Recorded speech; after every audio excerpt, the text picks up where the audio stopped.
자, 이제 이렇게 하시고 나서요. 저희가 이제 프로그램을 한 개 짜셔야 됩니다. 프로그램을 한 개 짜가지고 사용을 하셔야 되는데, 저희가 메모장 같은 걸로 한번 짜보시면 좀 좋으신데, 이유는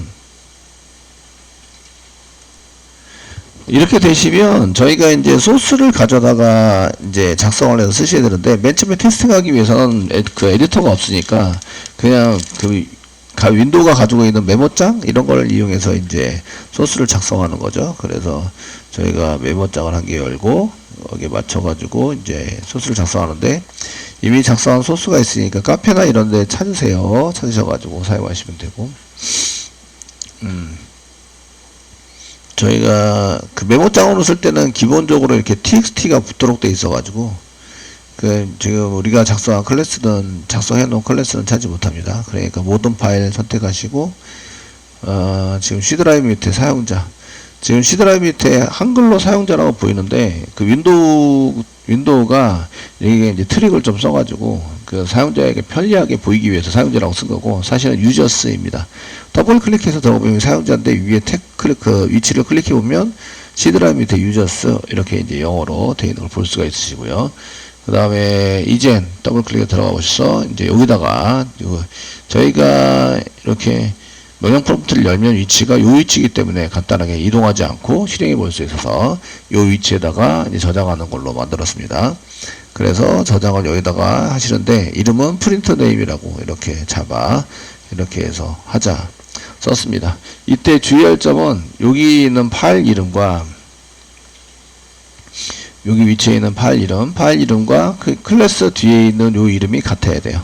이게 똑같지 않으면 안 되고요. 대소문자 구별을 합니다. 그러니까 대문자는 대문자대로, 소문자는 소문자대로. 이거 대소문자 틀려가지고 실행 안 되는 경우도 종종 있어가지고, 그래서 이런 걸 이제 잘 확인을 해주시고요. 쓰실 때 public 쓰시고 클래스, 이거 나중에 계속 설명을 해드릴 겁니다.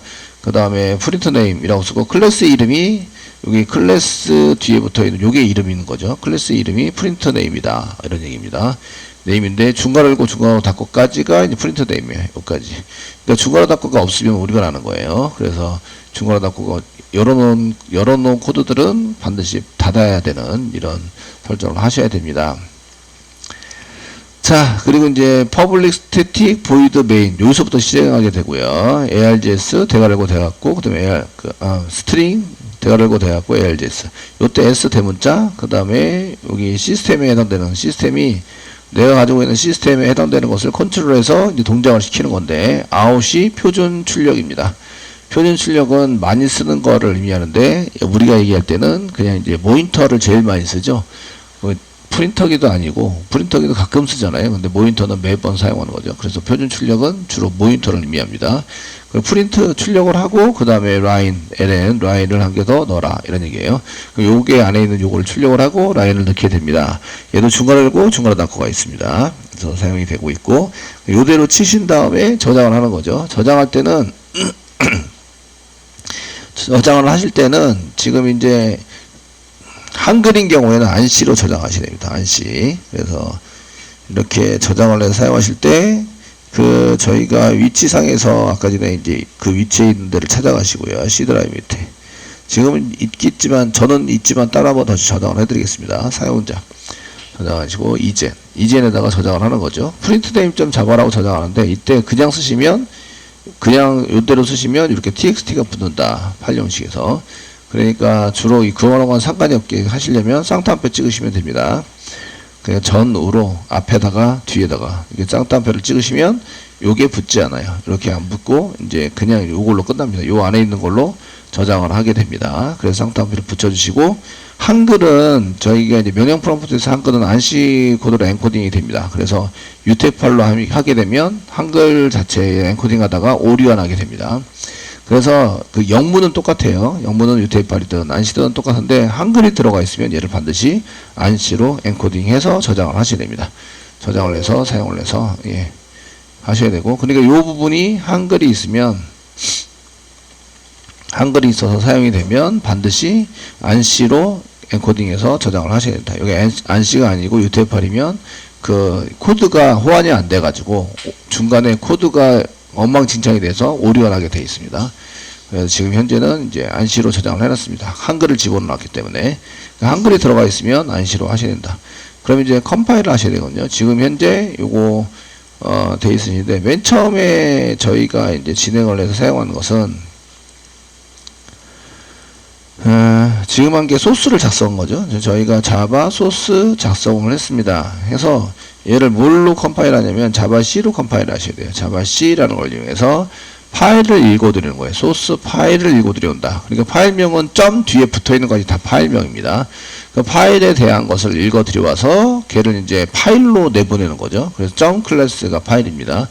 그래서 저희가 프린트 해가지고 사용하게 되는데 이때 사용하는 게 자바 C라는 거예요. 자바 C를 이용해서 쓰게 된다. 그러면 여기서 명령 프로를 쓸 때 자바 C 읽어드려올 파일은 프린트 네임 탭키 누르면 그 풀로 전부 다 자동 완성이 되고요. 대충 몇 자 치다가 탭키 누르시면 자동 완성이 됩니다. 이렇게 되시고 됐으면 엔터 누르시면 오류가 없으면 지금처럼 이제 아무것도 안 뜨게 되고요. 오류가 한 게 생겼다. 예를 들어서 제가 짜다가 여기 S자를 소문자로 썼습니다. 소문자 S자로 썼습니다. 그 메시지를 잘 읽어보시면 수정할 수 있어요. 저장했습니다. 저장하고 다시 컴파일 해보면 여기가 지금 요 언저무리에서 지금 에러가 있어요. 패키지 시스템이라는 게 문제가 있어요. 시스템이라고 아주 상세하게 알려주는데 보통 일반 사용자는 이걸 읽지 않아요. 일반 사용자는 읽지 않아서 오류 수정이 안 됩니다. 그런데 이제 개발자니까 읽으셔야 돼요.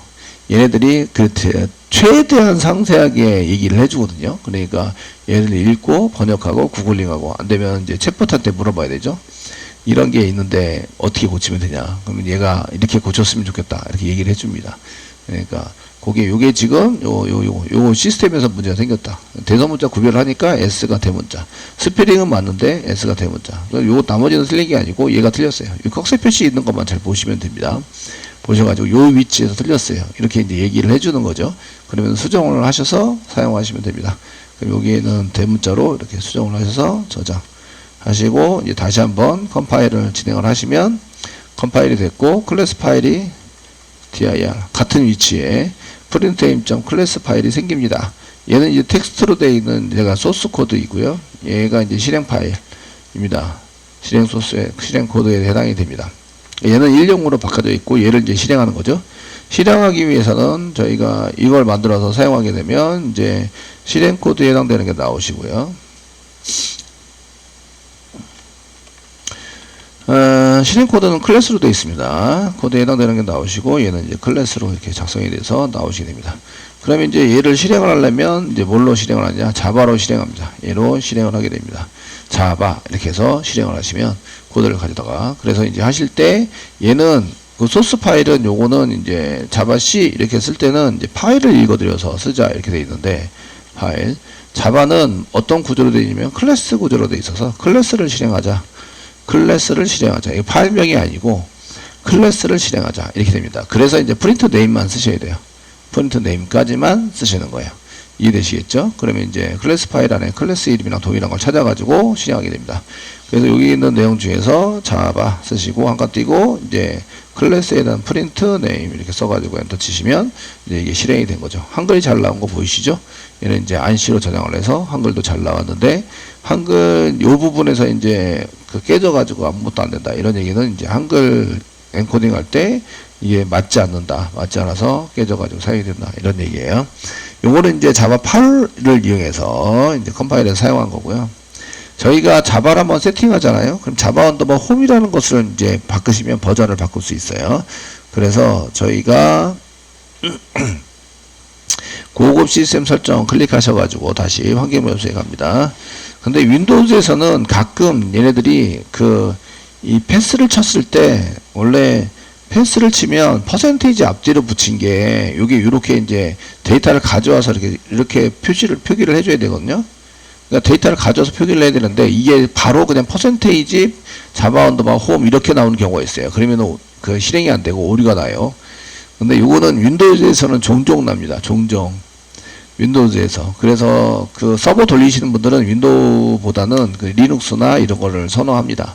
서버 자체가 원래 그 리눅스 자체가 서버에서부터 온 프로그램들이 많아서 서버 돌릴 때 오히려 윈도우보다 더 빠르게 돌아가고 안정적으로 돌아가요.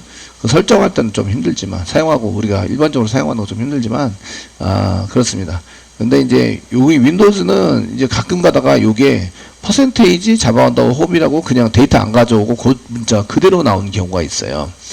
그러면 얘를 이제 요즘 그 얘네들이 계속 업그레이드 하긴 하는데 그렇게 나오면 다시 환경 설정에서 건드려주고 저장을 다시 하시면 됩니다. 이거 확인하는 방법은 이제 이거 안 되네 이렇게만 하지 마시고 패스를 확인해 보시고 패스에서 이게 제대로 잘 되는지 안 되는지 확인을 해 보시면 되십니다. 이렇게 하시면 되고 그 다음에 환경 변수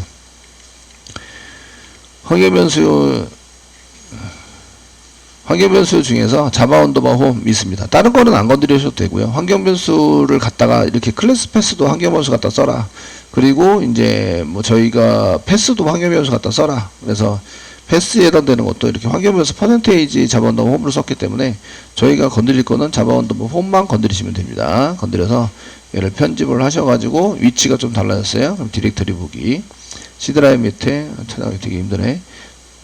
C 드라이브 밑에 프로그램 파일즈 밑에 자바 자바 밑에 그 17 JDK 17 다시 17을 확인 눌러가지고 바꿔주는 거죠. 그리고 확인 누르시면 돼요.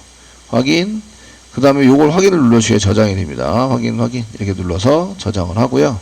명령 프롬프트는 예전에 있었던 처리된 것들을 쓰니까 얘를 이제 닫으시고 이제 다시 명령 프롬프트를 엽니다. 열어주신 거죠. 그러면 이제 여기다가 이제 자바 다시 버전 이렇게 쓰셔서 사용해 보시면 17 버전으로 바뀐 걸 볼 수가 있고요. 자바 C도 마찬가지입니다. 자바 C 다시 버전 써가지고 쓰시면 자바 C라고 쳐도 자바 17이 돌아가고 자바를 써더라도 17이 돌아가세요. 되시겠죠? 17이 돌려가지고 사용이 된다 이런 얘기고. 그럼 이제 자바 C로 아까 만들었던 파일 프린트 네임 이렇게 해서 .java 이렇게 해서 이제 써주시고 파일을 읽어다가 잘 컴파일 했고요. 오류는 존재하지 않습니다. 그 다음에 자바 돌려서 자바로 돌려서 버전 말고 자바 돌려서 자바 C 아니고 이런 .java 지우고 됐습니다. 이렇게 해서 엔터 치시면 이제 실행이 잘 되는 거죠. 요것도 이제 자바 17 버전으로 돌린 겁니다. 돌려서 활용을 해서 쓴다. 그 자바 8로 다시 돌리려면 아까랑 똑같은데 이제 저희가 이 시스템 설정 고급 시스템 설정에 가서 환경 변수에 자바 언더바 홈만 바꿔주시면 된다. 자바 언더바 홈 여기 편집하셔가지고 17 쓰지 않을 거고 디렉토리에서 17 말고요. 저희는 이제 C 드라이브 밑에 프로그램 파일즈 밑에 자바 밑에 1.khk 1.8을 할 거예요. 그래서 확인 눌러서 이렇게 확인하시면 다시 8로 돌아온 거죠. 얘가 지금 이제 쓰시고 명령 프롬프트로 다시 열어보셔서 저희가 자바 다시 버전 이렇게 해서 해보시면 이제 자바 8로 다시 돌아왔어요. 자바 언더바 홈 하나만 건드려 주시면 돼요. 이렇게 시스템 하시고 그러면 이제 인스텔을 버전으로 다운로드 받으면 얘가 계속 변하겠죠. 설치를 하면 패스를 자꾸 건드려요. 얘네들이 높은 버전에 해당되는 것일수록 아시겠죠? 그러니까 최대한 이제 zip 파일을 그냥 받아다가 압축을 풀어서 쓰시면 된다. 그러니까 예전에 옛날 버전 있어야 되는데 옛날 버전을 자꾸 가지고 다녀야 되는데 이게 링크에서 사라질 걱정이 있다. 그럼 요거를 압축을 하는 거죠. 이렇게 해서 압축을 합니다. 이렇게 zip 파일로 압축을 해놔서 요게 지금 다운받았을 때 사용하는 zip 파일이에요. 압축해서 푼 다음에 환경 설정 만들고 이렇게 해서 실행될 수 있도록 해주시면 됩니다.